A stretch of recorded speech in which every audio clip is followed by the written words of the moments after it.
a cada um que está aqui hoje. Agradecemos muito essa oportunidade de podermos dar continuidade ao estudo dos 15 princípios fundamentais da doutrina espírita dentro do projeto Espírita Religare. Hoje nós estudaremos o princípio livre-arbítrio, é o 6º princípio. Nós já estudamos Deus, Jesus, Espírito e Perispírito, esses 4 primeiros quase que formavam um grupo assim relacionado. E na última reunião nós estudamos evolução. E evolução, só relembrando um pouquinho, dizendo para nós aqui, está contido lá na questão 114 do Livro dos Espíritos, diz para nós que são os próprios espíritos que se melhoram e, melhorando, se passam de uma ordem inferior para outra mais elevada. E a gente vai ver hoje o livre-arbítrio, que diz que o ser humano tem a liberdade de pensar e de agir. Sem o livre-arbítrio, o ser humano seria uma máquina. E em seguida, então, relacionado com evolução, livre-arbítrio, o próximo que a gente vai estudar no mês que vem vai ser causa e efeito, né? Que Deus estabeleceu as leis e o mal é o resultado da infração às leis. Então, a gente vai plantar e vai colher, né? Então, esses três temas, né, princípios, estão relacionados, evolução, livre-arbítrio, causa e efeito, e hoje a gente vai aprofundar um pouco no estudo do livre-arbítrio. E a gente vai lá para o livro que é Espiritismo, que também foi organizado por Kardec, e ele tem uma parte final dele, então ele começa com 3 diálogos muito ricos, e na parte final ele faz algumas perguntas também aos espíritos superiores, e essa questão 128 aqui, Kardec pergunta: o homem tem livre-arbítrio ou está sujeito à fatalidade? Então, nessa pergunta aqui, ele se refere ao ser humano encarnado. O homem tem livre-arbítrio ou está sujeito à fatalidade? E a resposta dos espíritos é bem completa e vai dizer que se a conduta do homem fosse sujeita à fatalidade, não haveria para ele nem responsabilidade no mal, nem mérito do bem que pratica. Então, aqui está dizendo que nós somos responsáveis por nossas escolhas. E aí, o mal que a gente pratica, a gente vai ter que responder por ele, e também teremos mérito quando a gente pratica o bem. Então, lembrar que não é só pensar que o que a gente faz de ruim que tem consequência, o que a gente faz de bom também. A gente vai adquirindo qualidades, virtudes que vão ficando guardadas em nós, e isso gera mérito. A gente já viu em comunicações mediúnicas, por exemplo, que fala assim: olha, você pôde receber essa carta porque a pessoa que desencarnou tinha mérito e você também. Então, assim, foram adquirindo virtudes mesmo que possibilitavam essa comunicação. Então, a gente tem mérito quando faz o bem, mas quando a gente faz o mal, a gente tem responsabilidade também. E aí, continuando na resposta, a gente está centralizando só em algumas coisas, toda punição seria uma injustiça se não fosse assim. E toda recompensa um contrassenso. Se a gente não tivesse, né, o livre-arbítrio, se fosse, está escrita uma fatalidade, isso teria que acontecer desse jeito. Então, a gente sabe que a gente está escolhendo. Então, esse livre-arbítrio aí são essas escolhas, por isso que as punições têm responsabilidades, quando a gente faz alguma coisa errada, a gente está sendo responsável, por isso que a punição, quando a gente faz uma coisa errada e a gente vai ter que pagar por ela, a gente vê isso na nossa lei humana, acontece o mesmo com as leis divinas. Se não fosse assim, isso seria uma injustiça, né? E também a questão da recompensa, o mérito mesmo, seria um contrassenso, o que não é verdade. Então, o livre-arbítrio do homem é uma consequência da justiça de Deus, e é o atributo que lhe dá dignidade e o eleva acima de todas as outras criaturas. Então, o ser humano, né, então tem o princípio inteligente e tal, e o ser humano, o homem aqui, a gente tem essa questão de poder escolher, isso como consequência da justiça de Deus. Um outro princípio que a gente vai estudar mais adiante é a reencarnação, que faz sentido, né? Essa lógica da reencarnação, por que a gente traz algumas coisas quando a gente nasce, quando a gente vem ao berço, tem alguma coisa que já aconteceu antes, e esse antes é numa outra existência. Então, tudo isso está relacionado com a justiça de Deus. Então, nós estamos fazendo escolhas nessa existência, mas nós já fizemos escolhas em outros momentos. A gente vai consolidar essa ideia ao longo do estudo. Vai dizer que o materialista, que faz todas as faculdades morais e intelectuais dependerem do organismo, reduz o homem à condição de máquina, sem livre-arbítrio e, por conseguinte, sem responsabilidade do mal e sem mérito do bem que pratica.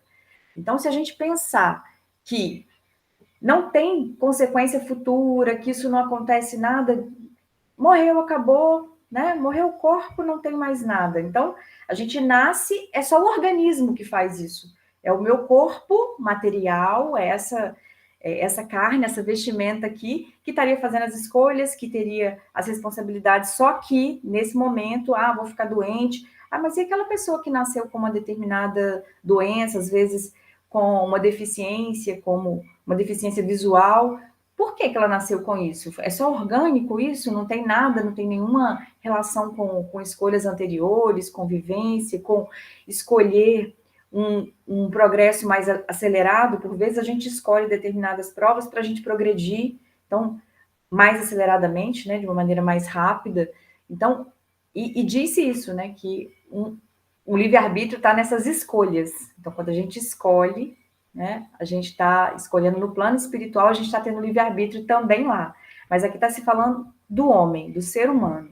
Então, colocar só no organismo, o meu organismo faz, quer dizer, não, tem uma consciência, tem algo a mais além da matéria, no pensamento, na vontade. Então, senão seria só fisiológico, instinto, né? Tem algo mais. E a questão 129, também de um livro que é Espiritismo, fala: terá Deus criado o mal? E a resposta: Deus não criou o mal. Deus estabeleceu leis, e essas leis são sempre boas. Aquele que observasse fielmente as leis seria perfeitamente feliz. Mas os espíritos, em virtude do livre-arbítrio que desfrutam, nem sempre observam essas leis, de modo que o mal provém da infração a essas leis. Então, não foi Deus que criou o mal. Deus criou tudo e estabeleceu as leis. Quando a gente observa essas leis e consegue identificar o que a gente deveria fazer de escolhas corretas, a gente vai colhendo os frutos disso. Mas, por vezes, a gente percebe que não deveria fazer tal escolha e, mesmo assim, escolhe, e a gente se afasta do cumprimento da lei. A gente vai ter, né, as consequências disso. Então, os espíritos, em virtude do livre-arbítrio, a gente pode escolher não observar a lei.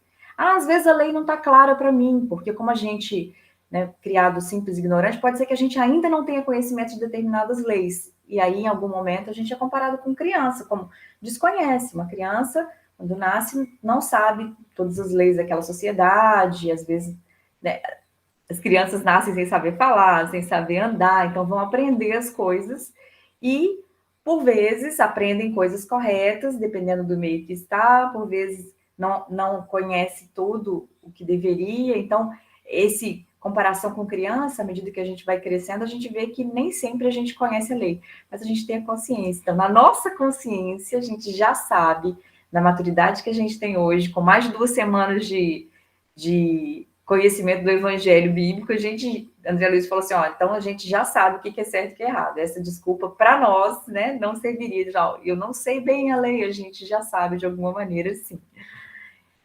Seguindo no que é espiritismo, o homem já nasce bom ou mal? Então o outro falou que Deus criou o bem ou o mal? Não, ele estabeleceu as leis e o que é bom, o que é mal está relacionado com... Identifiquei a lei, consigo cumprir? Ótimo. Não, então eu estou me afastando e estou indo caminhando para o mal. Agora, esse bom e mal aqui se refere ao homem, ao encarnado. O homem já nasce bom ou mal? E essa resposta, olha só, é preciso fazermos uma distinção entre a alma e o homem. Então, o espírito encarnado, Kardec se refere como alma, para poder não ficar margem à dúvida, né? Então, aqui está falando do ser humano encarnado, então tem a matéria, né? E tem a alma. A alma é criada simples e ignorante. Isto é, não é nem boa nem má. A alma é criada, todas são criadas iguais, princípio inteligente, vai lá, evoluiu, todos são simples e ignorantes, beleza. Agora, a alma, em razão do seu livre-arbítrio, pode seguir o bom ou o mau caminho. Se referindo à questão anterior, pode observar as leis ou pode infringir as leis de Deus. Então, a alma tem livre-arbítrio e escolhe se observa ou não as leis de Deus, né? O espírito. Agora, o homem nasce bom ou mal, segundo seja ele a encarnação de um espírito adiantado ou atrasado. Então, como nós sabemos que existe a reencarnação, quando eu estou vestindo esse corpo e sendo Tatiana hoje, em outra existência eu já vivi outras experiências corpóreas. E lá eu fiz escolhas que têm reflexos hoje. Então, hoje eu sou uma pessoa boa, uma pessoa não tão boa assim, tem mais defeitos que... Isso aí, o jeito que eu nasço hoje, eu estou colhendo fruto de existências anteriores. E o que eu estou vivendo agora, eu estou colocando na minha bagagem e vou levar para uma próxima existência. A próxima Tatiana, que vai ter um outro corpo, que vai nascer de novo, vai carregar o fruto das minhas escolhas aqui. Então, a gente nasce bom ou mal, a alma, ela começa... A alma começa... Opa, cadê? Voltando aqui. O homem nasce bom ou mal? A alma, ela é criada simples e ignorante, nem boa nem má, e vai fazendo escolhas, e em razão do livre-arbítrio vai escolhendo observar ou não as leis. Então, o espírito vai fazendo essas escolhas ao longo da sua vida. Então, a vida do espírito é única, e ela não vai ter um fim. A gente sabe que o espírito é imortal. E a gente está caminhando para um progresso, então a gente vai adquirindo virtudes, a gente viu a evolução, estudamos isso, então a gente vai adquirindo. Então a gente pode, no máximo, falar assim, quero ficar estagnado aqui, não vou fazer nenhum movimento, vou cruzar o braço, vou... Então, e isso a gente está fazendo escolha, é o nosso livre-arbítrio que está dizendo. Então, posso observar as leis, fazer as coisas boas que surgem para que a gente possa crescer, ou eu posso fazer escolhas não tão boas.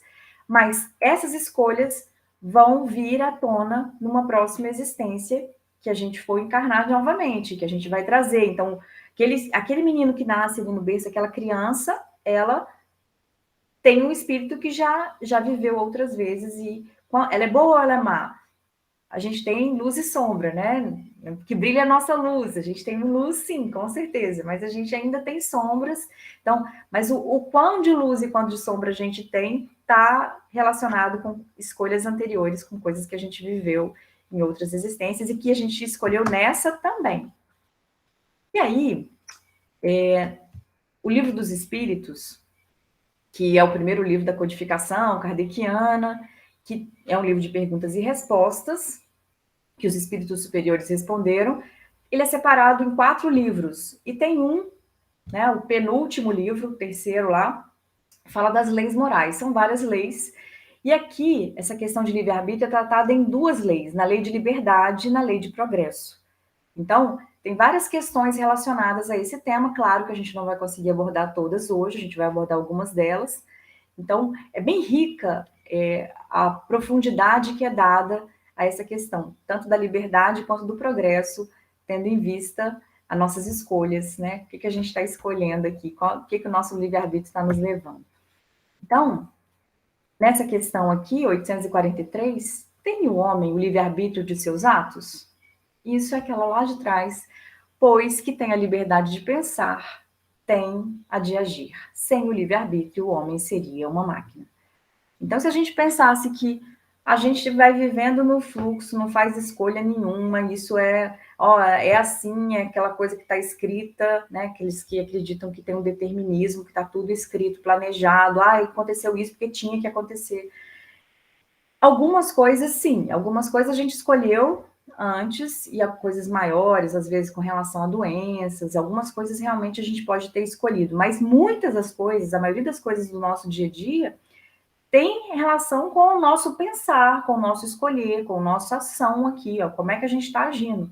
Porque senão a gente seria um marionete. Aquela questão igual um bonequinho lá, que alguém está mexendo as mãos aqui e ele está mexendo lá embaixo. Não, a gente aqui sabe que a gente pensa, reflete, pode mudar de ideia. Hoje eu penso de um jeito, eu conheci tal coisa e refleti um pouco melhor, mudei esse jeito de pensar. Então, hoje eu não sou a mesma Tatiana de 10 anos atrás. Então, como a gente está em processo de mudança, isso aí é o nosso pensamento, a nossa vontade, o nosso querer, que leva a ações diferentes em virtude do nosso livre-arbítrio. A gente tem livre-arbítrio dos nossos atos.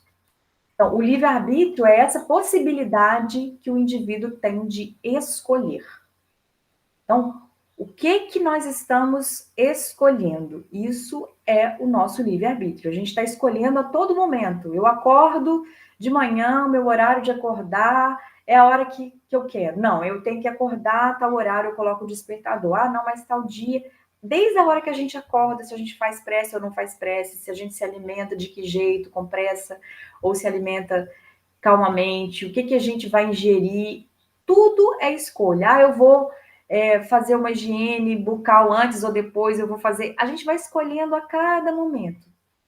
Mas o livre-arbítrio nessas pequenas coisas não tem um reflexo na minha vida futura. Mas esse de escolher fazer uma prece, de escolher lembrar que a gente teve uma noite de sono, que a gente pôde acordar descansado de manhã, porque sem a gente dormir, como é que seria? É como se fosse uma tortura quando a gente não dorme, a gente fica mal. Né? Então, olha que bênção a gente poder ter dormido, acordar de manhã, mais um dia, mais uma chance. Então, a gente vai fazendo essa escolha a todo momento. Né? A gente tem essa possibilidade de escolher coisas o tempo inteiro. Aí, o homem tem o direito de fazer tudo, esse tudo está entre aspas, para poder destacar isso mesmo, fazer tudo quanto achar apropriado ou necessário à conservação ou ao desenvolvimento de sua vida. Então, uma das leis é a lei de conservação. Então, é natural que quando a gente leva um susto, a gente se afaste do lugar de perigo. Então, isso aí está na nossa lei de conservação, está no instinto. Nisso a gente é próximo ao animal, né? Cai uma coisa aqui na nossa frente, a gente automaticamente vai para trás, então tem essa lei da conservação. Então, a gente pode fazer tudo, né? Tem o direito de fazer tudo para a gente conservar a nossa vida e também para o nosso desenvolvimento, para a evolução. Então, a gente vai fazendo essas escolhas e a gente tem o direito de fazer tudo. Por que tudo, entre aspas? Porque essa liberdade tem limite. Porque a gente vive em sociedade. Então, a gente tem que respeitar o mesmo direito em cada pessoa. Então, eu não posso fazer tudo e interferir no direito da outra pessoa. Então, aquela história de estamos em uma comunidade, a gente vive esse respeito ao limite do outro ali. Olha, aqui eu posso ir, senão eu estou interferindo naquela outra pessoa ali, na vida dela e atrapalhando de alguma maneira. Então, essa liberdade que a gente tem, esse nosso livre-arbítrio, ele não é, eu posso fazer o que eu quiser, eu posso andar na contramão, eu posso colocar som alto tal hora da noite. Não, a gente vive numa sociedade, então aqui a gente estabeleceu que se a gente colocar música alta, tal horário, a gente pode incomodar, então é para diminuir, e coisas assim, né? Coisas da sociedade. Então, eu não posso fazer só o que eu quero, né? Eu tenho que fazer respeitando as pessoas que estão convivendo comigo. Cada um tem que respeitar o outro, né? E agora, indo um pouquinho para o Evangelho, essa passagem, ela está registrada tanto em Marcos quanto em Mateus, a gente vai ver um pedacinho dela em Mateus também, mas aqui a gente está vendo em Marcos, capítulo 10, versículos de 46 a 52. Se refere ao cego Bartimeu. Então, Bartimeu, cego, estava sentado junto do caminho, mendigando. E ele ouviu que Jesus estava passando, né, junto com a multidão, assim, e era Jesus, e ele começou a clamar e a dizer: Jesus, filho de Davi, tem misericórdia de mim. E muitos o repreendiam para que se calasse. Mas ele, o cego, clamava cada vez mais: Filho de Davi, tem misericórdia de mim. E Jesus, parando, disse que o chamassem. E chamaram o cego, dizendo-lhe: Tem bom ânimo, levanta-te, que ele te chama. E Jesus, falando, disse-lhe: Que queres que te faça? E o cego lhe disse: Mestre, que eu tenha vista. E Jesus lhe disse: Vai, a tua fé te salvou. Então, nessa passagem, diz aqui que ele está sentado à beira do caminho e passa um tanto de gente junto com Jesus, aquele monte de gente, e ele fica sabendo que é Jesus e ele começa a gritar. E o povo vira para ele assim: Pare de gritar! né? Cala a boca, fica quieto, né? Todo mundo incomodado com aquele homem gritando e ele não enxergava, então ele não podia ir até Jesus. Então, ele gritava mais alto, e mais alto, ele fez essa escolha. Olha o livre-arbítrio. Ele poderia falar assim, nossa, estão pedindo para eu ficar quieto, eu vou ficar quieto aqui, né? Deixa para lá, perdi, né? E ele não, ele escolheu gritar e pedir ajuda, e Jesus ouve aquele homem. E aí Jesus vira para ele, tem bom ânimo, levanta-te. Então ele pede isso e ele escolhe ouvir Jesus. E Jesus pergunta para ele: que queres que te faça? Dá a possibilidade dele escolher: que queres que te faça? E o cego pede, né? Que eu tenha vista, que eu enxergue.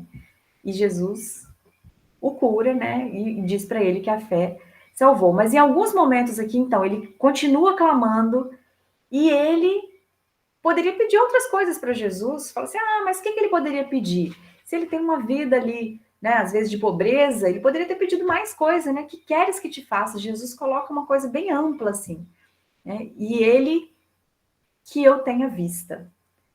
Então, e essa fé, né? Jesus vê essa fé desse homem, né? Tem bom ânimo, levanta-te, né? A tua fé te salvou. Então, é uma mudança de vida drástica a hora que esse homem vê Jesus, aí ele vê literalmente, né? Ele vê com os olhos do Espírito, ele sabe que Jesus está passando e grita, e Jesus o ouve, e a partir daquele momento ele consegue ver, né? Ter a visão recuperada, mas essa visão aqui, ela é temporária, né? Ela, vamos dizer assim, a gente está vendo hoje aqui, estou olhando para essa tela, estou vendo, mas a gente sabe que algumas pessoas que desencarnam, por exemplo, a Júlia Fulon, lá nos livros No Céu e Inferno, vai dizer que ela ficou cega, né? À medida que ela fazia miniatura, ela fica cega. Quando ela chega no plano espiritual, ela já enxerga. Então, essa visão aqui talvez não seja a coisa mais importante que a gente tem, e talvez seja motivo de queda em alguns momentos. A gente já, né, estuda isso no Evangelho também. Vai falar assim: olha, antes fosse, né, que a gente não tivesse vista para poder não julgar com os olhos. Às vezes a gente faz umas coisas meio erradas. Mas aqui esse ver é muito mais profundo, né? Quando Jesus, que queres que te faça, né? Que eu tenha vista aqui. Então,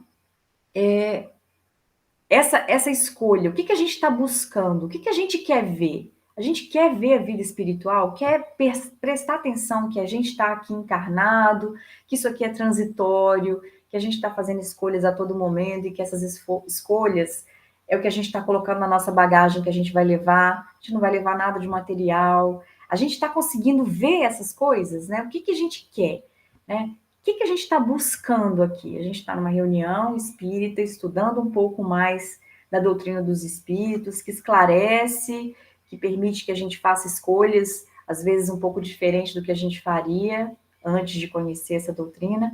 Mas o que a gente está buscando de fato? A gente tem né, essa percepção do quanto é importante essa busca que a gente faz a cada momento, a cada dia.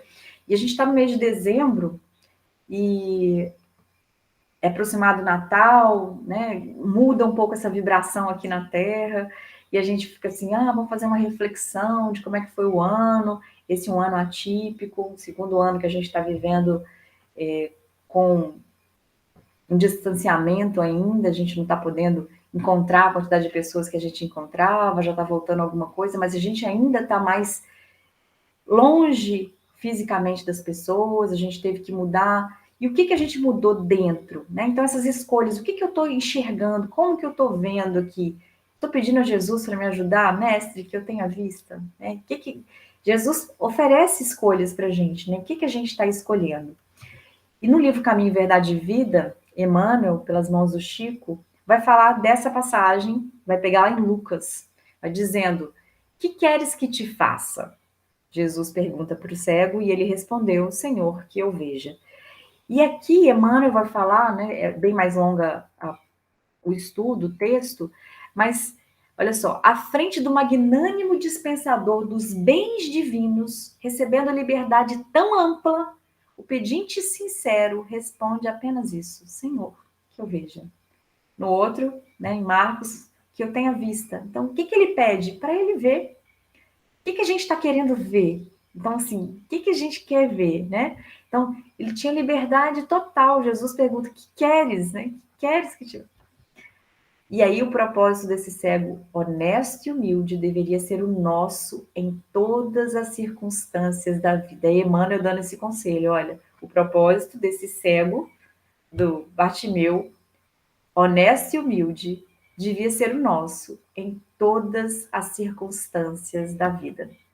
Mergulhados na carne ou fora dela, somos às vezes esse mendigo de Jericó, esmolando as margens da estrada comum. Chama-nos a vida, o trabalho apela para nós, abençoa-nos a luz do conhecimento, mas permanecemos indecisos, sem coragem de marchar para a realização elevada que nos compete atingir. E quando surge a oportunidade do nosso encontro espiritual com Cristo, além de sentirmos que o mundo se volta contra nós, induzindo-nos à indiferença, é muito raro sabermos pedir sensatamente. Então, Emmanuel, é um parágrafo só isso aqui do texto, né? Vai falar que esse aqui, ó, o propósito desse cego devia ser o nosso. A gente devia pedir isso para a gente conseguir ver se a gente está encarnado ou não. A gente devia conseguir ver, mas a gente ainda permanece muito indeciso. O que eu quero? Jesus me pergunta, né? O que você quer? E eu ainda permaneço indeciso.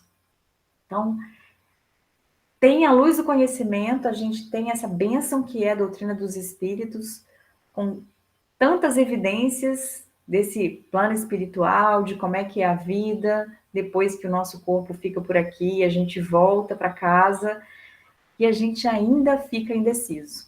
Vai falar, é muito raro a gente saber pedir sensatamente. Então, o que a gente está pedindo? O que está sendo a nossa escolha e o nosso livre-arbítrio está voltado para quê?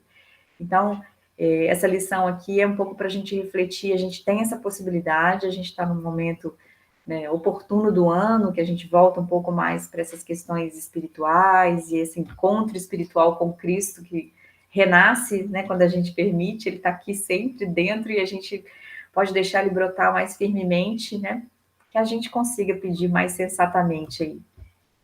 Voltando ao livro dos Espíritos, Deus deixa ao homem a escolha do caminho. Se não existissem montanhas, não poderia o homem compreender que se pode subir e descer. É necessário que o espírito adquira experiência, e para isso é necessário que o espírito conheça o bem e o mal. Então, essa escolha do caminho aqui, né, é dada a nós. A gente está escolhendo o caminho. Mas é importante que a gente perceba que a gente tem que adquirir experiência. Então, não está errado ainda quando a gente não sabe pedir sensatamente. A questão é que a gente tem que identificar isso em nós. Né? É importante que a gente perceba que a gente ainda fica indeciso em alguns momentos, a gente ainda não sabe pedir direito. E isso a gente vai fazer quando a gente adquire experiência. Por isso que é importante a gente estar encarnado e ter paciência conosco de alguma maneira. Não é ficar com preguiça, não é deixando para amanhã, mas ao mesmo tempo é entendendo que a gente precisa perceber que vai subir, vai descer, a gente vai ter luz e sombra, e a gente vai adquirindo conhecimentos e experiência para a gente fazer escolhas, né? Para a gente fazer melhor a nossa escolha. Então, é necessário que a gente conheça esse bem e o mal, e a gente faz isso adquirindo experiência. A gente pode escolher, mas é adquirindo experiência que a gente vai fazer isso. No livro O Problema do Ser, do Destino e da Dor, de Leon Denis, tem um capítulo inteiro, o capítulo 22, que tem o título O Livre-Arbítrio. Então, a liberdade e a responsabilidade são correlativas no ser e aumentam com sua elevação. Então, a criança, ela tem um tutor, tem alguém que cuida dela, um pai, uma mãe, uma avó, algum responsável que cuida, porque ela não consegue escolher.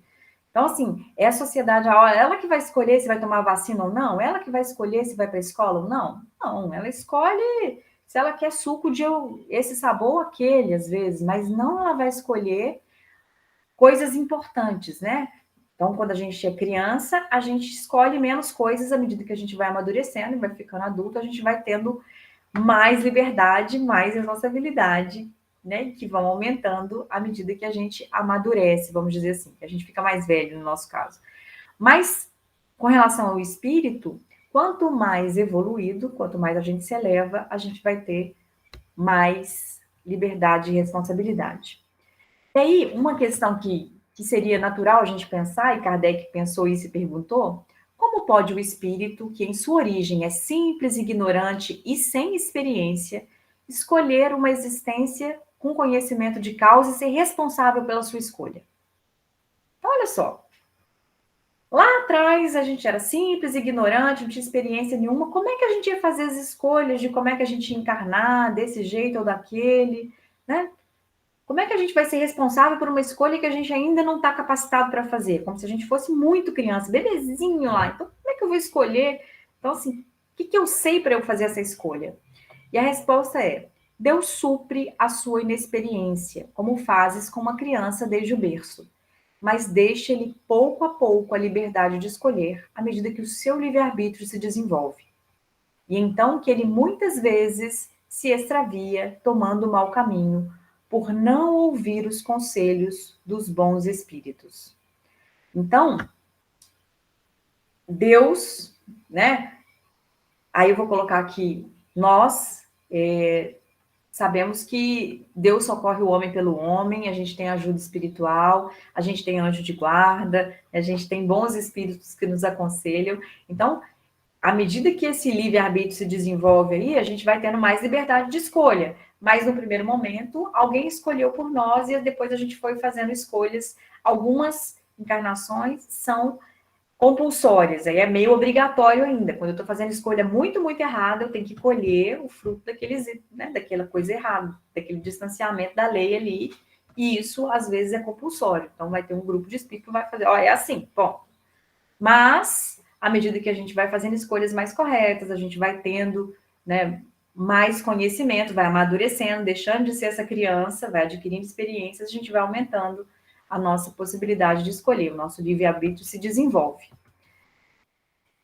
E lá no Evangelho segundo o Espiritismo, lá no capítulo 13, um espírito protetor diz pra gente aqui, olha só, Deus vos deixa o vosso livre-arbítrio, na sua infinita misericórdia, pôs no fundo do vosso coração uma sentinela vigilante, que se chama consciência.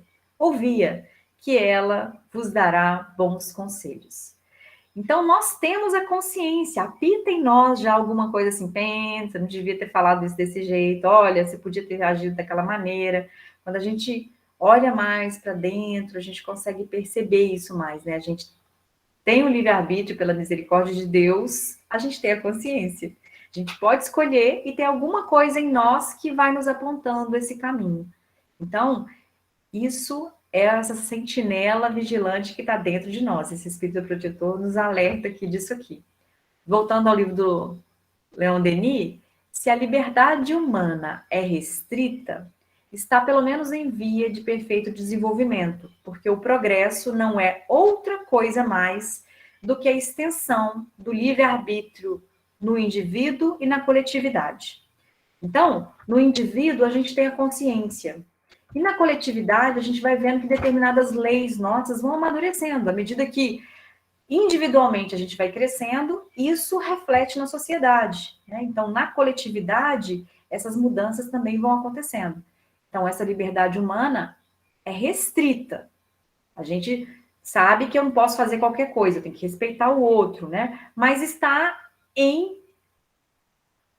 Não, aqui está se referindo a outra coisa aqui, ó. A liberdade, o livre-arbítrio é restrito de alguma maneira, porque a gente tem que respeitar, né? Mas essa liberdade aqui, ela está se desenvolvendo mais, porque o progresso não é outra coisa senão o livre-arbítrio estendido, né? A gente vai ter mais opção de escolher. Como se fosse a criança escolhe poucas coisas. A criança não escolhe se vai para a escola ou não, mas depois que ela deixa de ser criança, ela vai escolher: eu quero trabalhar nisso, eu quero trabalhar naquilo, eu quero me relacionar com essa pessoa, eu quero fazer essa... Vai tendo mais possibilidades, né? Então, essa liberdade humana, ela é mais restrita inicialmente, mas ela vai se desenvolvendo aí com o indivíduo e com a coletividade.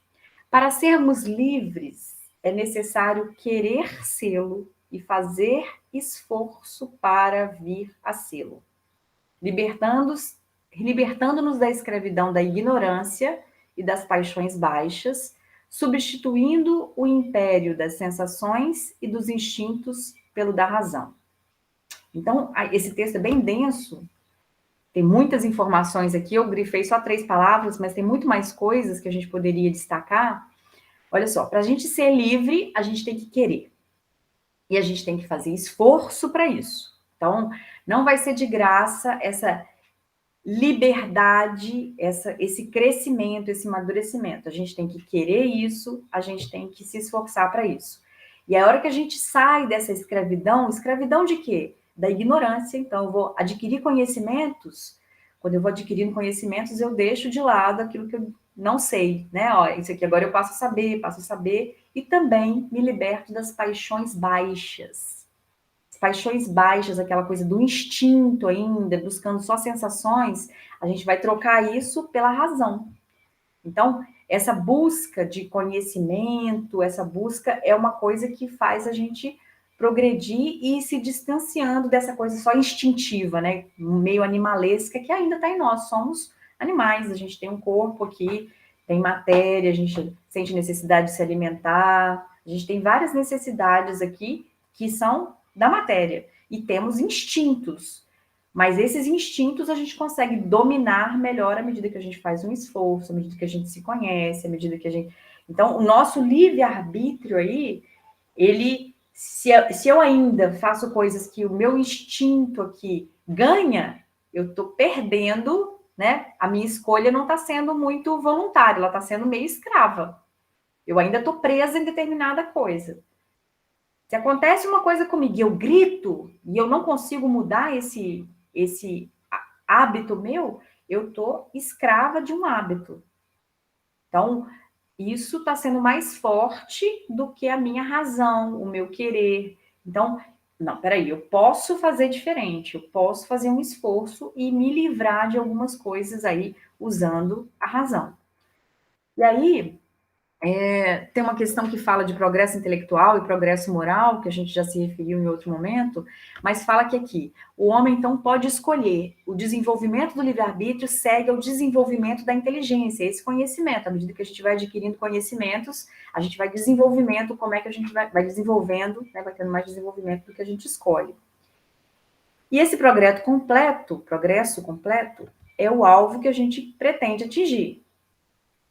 Mas os povos, como os indivíduos, não chegam a ele senão passo a passo. Como é importante a gente ter paciência, isso é lento, gradual, isso não vai acontecer de uma hora para outra. A gente tem que fazer esforço, a gente tem que querer, mas a gente tem que aceitar que é inerente da matéria que a gente tem limitações, que a gente vai evoluir coletivamente, né? Então, até que tenham desenvolvido o senso moral, eles podem servir-se da inteligência para fazer mal. Então, algumas pessoas que ainda não sabem o que é correto coletivamente, não tem essa questão do bem comum e tal, pode usar a inteligência para fazer mal, porque a moral e a inteligência são duas forças que não se equilibram senão com o tempo. Então, a gente pode, às vezes, ir só para o lado da inteligência e esquecer essa questão moral, mas essas forças vão se equilibrar com o tempo, passo a passo. À medida que a gente vai adquirindo conhecimento, fazendo melhores as nossas escolhas, a gente vai vendo que isso vai acontecer, né? Para a gente não desanimar, né? Os espíritos estão aqui dando essa resposta, para a gente, olha, calma, façam parte de vocês, né? Tem que querer, tem que fazer esforço e tal. A gente vai poder escolher, mas é passo a passo, isso é gradual. Uma questão que Hahnemann, lá no capítulo 9 do livro Evangelho segundo o Espiritismo, vai falar que, segundo a ideia muito falsa de que não se pode reformar a própria natureza, o homem se julga dispensado de fazer esforços para se corrigir dos defeitos. O homem inclinado à cólera se desculpa quase sempre com o seu temperamento. Então, aqui a gente está vendo que muitas vezes a gente fala assim, mas eu não consigo mudar isso em mim, isso aí é da minha natureza, eu sou assim, eu nasci assim. Então a gente coloca uma culpa em alguma coisa do meu corpo, biológica. Não, isso aqui eu trouxe de outra existência, não vai mudar, é assim. Isso aí... Não, a gente sabe que a gente está evoluindo e que a gente pode fazer escolhas diferentes. Então, por vezes a gente achar, eu sou assim, isso faz com que a gente, não adianta fazer esforço, né? Se julga dispensado de fazer esforço. Não vai adiantar nada, eu não consigo. Então, fala assim, eu sou assim mesmo, eu estouro, né? Coloca a culpa no meu temperamento, é o meu jeito, porque fulano era assim, minha mãe era assim, meu pai era assim, minha avó era assim, alguém era assim e eu fiquei assim também. Ou então coloca a culpa em alguma coisa e se julga dispensado de fazer esforços. Em vez de se considerar culpado, atribui a falta ao seu organismo, acusando assim a Deus pelos seus próprios defeitos. Foi Deus que me fez assim. Eu sou desse jeito, estourada, ou sem paciência, ou me irrito facilmente, porque é o meu jeito, eu sou assim, eu não consigo mudar. Então foi Deus que fez assim, é como se Deus fosse culpado. Eu coloco a culpa biológica, né, no organismo, né? Em vez de considerar culpado, a minha escolha. Então, esse culpado aqui é uma palavra que às vezes a gente pode trocar por responsável, né? Assim, eu sou responsável, sim, eu tenho conhecimentos hoje que me permitem falar assim, eu posso agir de uma maneira diferente, eu posso fazer uma escolha diferente, não colocar a culpa, porque eu falo alto mesmo, é porque eu falo rápido mesmo, é sempre assim, isso não vai mudar nunca. Eu posso procurar fazer diferente, eu posso procurar. Então, não é que Deus me fez assim e eu vou morrer assim, né? Aquela tal da lei da Gabriela. Nasci assim, cresci assim, você sempre assim. Então, a gente deve fazer escolha de se mudar, identificando coisas em nós e escolhendo mudar algumas delas. E aí vem falar do instinto também, né? As predisposições instintivas que o homem traz ao nascer não são um obstáculo ao exercício do seu livre-arbítrio? Não, se eu nasci de um jeito assim, que eu sou forte, né? Que sou aquela coisa de ser mais para a violência, isso não é uma predisposição, né? Falar assim, isso não é um obstáculo que eu exerça o meu livre-arbítrio, que eu faça escolha, já que o meu corpo, o meu instinto, né, é de tal jeito, porque eu trouxe isso de uma outra existência, eu já vivi e eu continuo vivendo. Então, é uma continuidade. Então, tem coisas que estão em mim mesmo.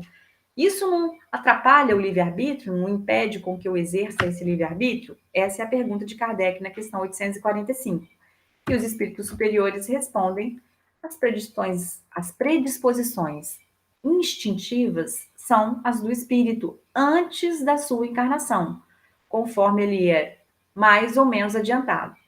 Elas podem impeli-lo, pode empurrá-lo a atos repreensíveis, no que ele será ajudado por espíritos que simpatizem com essas disposições. Então, por vezes, a gente pode ter intenção de fazer o mal e a gente vai ter espíritos que queiram também fazer o mal que nos ajudem nisso. Então, espíritos que simpatizem com essa ideia e queiram ajudar a gente. Só que é muito importante a gente perceber que não há arrastamento irresistível quando se tem a vontade de resistir. Lembrai-vos de que querer é poder. Aqui, novamente, a gente está recebendo assim, não tem aquela questão assim, eu nasci com isso, essa índole para o mal, então não vai ter jeito para mim, porque eu já nasci com essa índole. Não há arrastamento irresistível. Quando se a gente tem vontade, a gente quer resistir. Então, querer é poder. Então, esse alerta aqui de que, claro, se a gente fez uma coisa muito errada na vida anterior, na existência anterior, e a gente tem essa índole, isso vai ter reflexo, né? Não tem como descolar. Então, eu era uma pessoa que furtava coisas e hoje eu tenho essa índole, mas eu não posso fazer uma escolha diferente, ao invés de buscar companhias de espíritos que também queiram roubar, eu não posso buscar companhias espirituais que me ajudem a resistir a isso? Então, posso. Aí entra o livre-arbítrio. E aí vai entrar o querer é poder.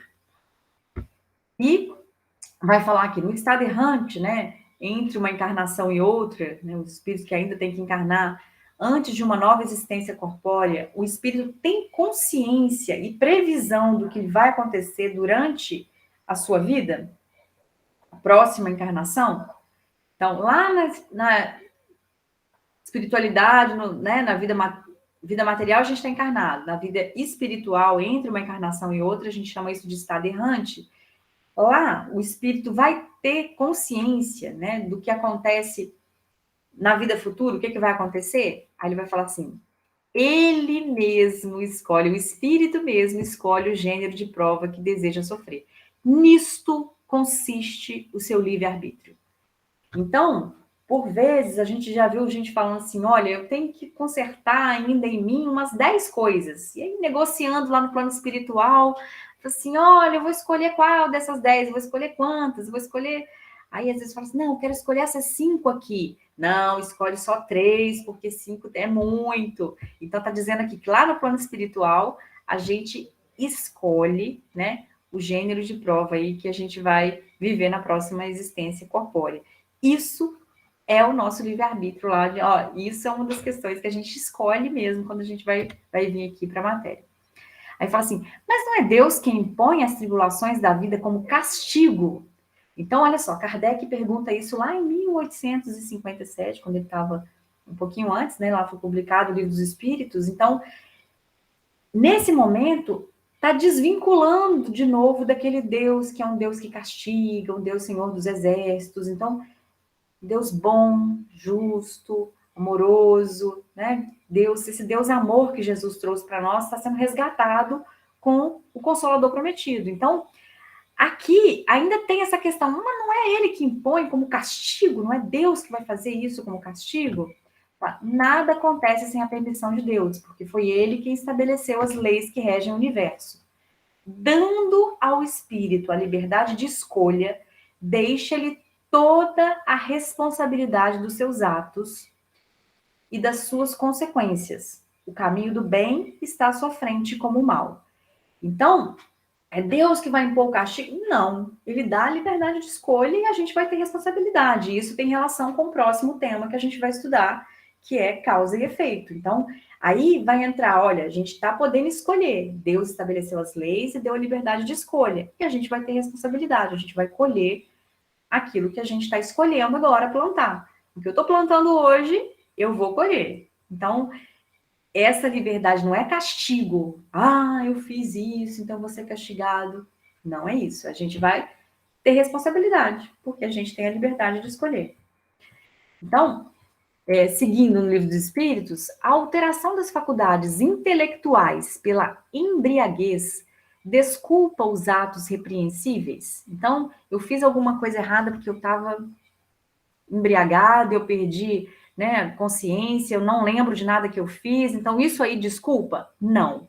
Pois a pessoa que se alcooliza ali, né, voluntariamente, ele se priva da razão para satisfazer paixões brutais. Em lugar de uma falta, comete duas. Então eu escolho ficar inconsciente usando alguma droga, aqui fala do álcool, mas poderia, né, falar de outra droga. Então, se eu uso isso, aqui fala do álcool, não, fala embriaguez, né? Eu tô colocando o álcool, mas há outras coisas que poderiam considerar que tira a razão, e ao invés de uma falta, comete duas, porque eu fiz uma coisa inconsciente, mas fui eu que escolhi ficar inconsciente. Aí fala assim, mas tem pessoas que têm, né, uma doença que ela tá, não consegue sair daquilo ali que ela entrou. Então, aí entra tratamento, entra busca de ajuda, mas voluntariamente eu escolho me embriagar e faço uma coisa errada, eu vou estar duplamente penalizado, né? Porque ao invés de uma falta, eu estou cometendo duas ali, né? Aí vai falar aqui da posição social, perguntando se, por vezes, essa posição social não é um obstáculo à inteira liberdade de ação? Aí vai falar que o mundo tem, os espíritos superiores respondem, né? O mundo tem, sem dúvida, as suas exigências. Deus é justo e tudo leva em conta, mas vos deixa a responsabilidade dos poucos esforços que fazeis para superar os obstáculos. Então, poucos esforços que fazeis para superar os obstáculos. Está puxando a nossa orelha mesmo. Então, muitas vezes a gente que não se movimenta e fala assim, mas é porque eu nasci pobre, eu não consegui estudar, eu não consegui fazer isso, aí eu faço isso errado porque eu tenho que me alimentar, então vem a lei de conservação aí da vida, então eu ainda vou lá e roubo um pão, vamos pensar assim, para me alimentar ou alimentar algum familiar. Então, a posição social aqui, uma dificuldade financeira, ou às vezes, né, até um excesso de bens materiais também pode levar há outras escolhas aí que impedem essa liberdade de ação. Então, eu vou falar assim, claro, né, dependendo de onde a gente está, a gente vai ter influência daquilo que a gente está vivendo, mas Deus é justo e tudo leva em conta. Então, se eu estou passando fome, precisei fazer uma coisa errada, isso vai ter alguma coisa que pode diminuir a responsabilidade, a culpa daquilo ali, vamos dizer assim, né, o erro. Mas ele deixa para nós a responsabilidade dos poucos esforços para fazer superar os obstáculos. Então, nos é pedido muito menos do que a nossa dívida. Então, a nossa dívida lá é de 100, é pedido 1, né? E às vezes a gente fala assim, poxa, mas está demais, né? Muito menos do que aquilo, porque tem a misericórdia, porque tem a bondade. Então, pedindo um pouco mais de esforço mesmo. Qual é no homem, em estado selvagem, a faculdade dominante? O instinto ou o livre-arbítrio? Então, aqui é bem assim, olha, estado selvagem, ele está lá, né, descolado de uma sociedade, está vivendo lá isolado, uma mata, né? Qual é a faculdade dominante? O instinto ou o livre-arbítrio? Eu falar, o instinto, o que não o impede de agir com inteira liberdade em certas coisas. Mas como a criança, ele aplica essa liberdade às necessidades e ele se desenvolve com a inteligência. Por conseguinte, tu, que é mais esclarecido que um selvagem, é também mais responsável que ele pelo que fazes. Então, fala assim, mesmo o selvagem, ele tem inteira liberdade em certas coisas. Em algumas coisas, ele já conhece, tem a consciência também. Então, já tem outras existências. Então, mesmo ele não tendo tido a cultura e estudado determinadas coisas, ter aquele conhecimento coletivo ali, ele, dentro dele, já traz essa percepção de Deus, a percepção, essa consciência, né? A gente vê nos povos isolados que já existiam isso. Mas aí, de novo, vai falar, olha, a criança é diferente, né? Olha, com o desenvolvimento, vai ter mais responsabilidade.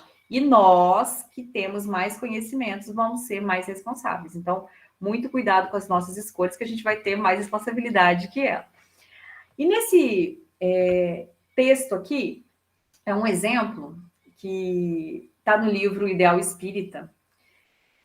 Hilário Silva vai falar de dois homens que se conhecem numa noite. E esse livro, ele foi ditado por autores diversos, né? E aqui, Hilário Silva, essa parte do capítulo 62, está falando de fé. Né? O Chico Xavier e o Valdo Vieira que psicografaram esse livro. E vai falar de Martim Gouveia.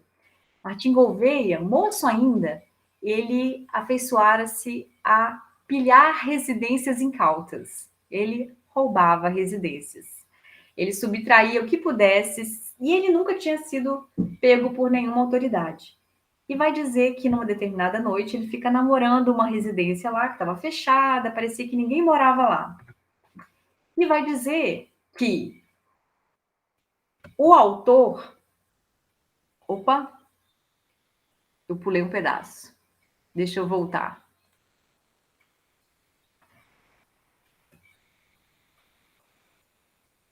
Deixa eu só parar de compartilhar aqui para a gente terminar o nosso estudo, contando essa história meio de cabeça aqui, porque é muito interessante, né? Esse Martim Gouveia, um ladrão, de madrugada, olhando uma casa vazia lá, ele percebe que, pulando o muro, ele entrava e entrou, foi entrando devagar, aí falou assim, acho que tem um cômodo ali que deve ter mais coisa. A hora que ele foi chegando perto, ele ouviu uma respiração ofegante.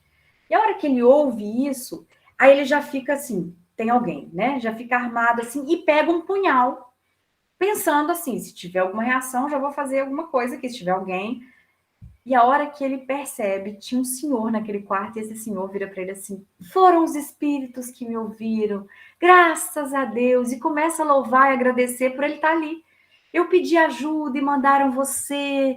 E ele percebendo aquele senhor, ele já vai desarmando, né? O Martim Gouveia que entrou, ele já vai desarmando assim, e ele acende a luz, e esse senhor pede para ele, lê para mim, meu filho, esse livro, eu estou sozinho aqui, eu estou acamado.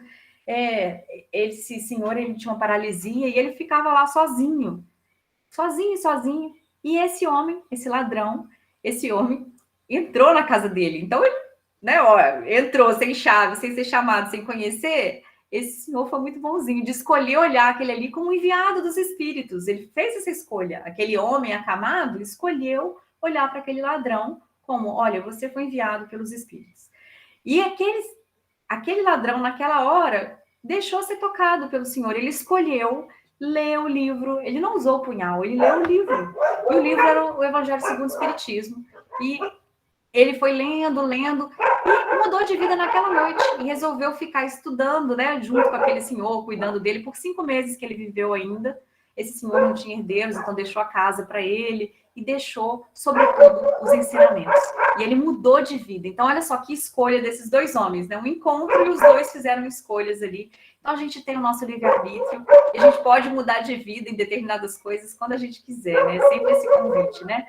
Muito obrigada pela oportunidade, viu? Muito obrigada para a gente me ligar. Obrigada, Mariana. A gente que te agradece.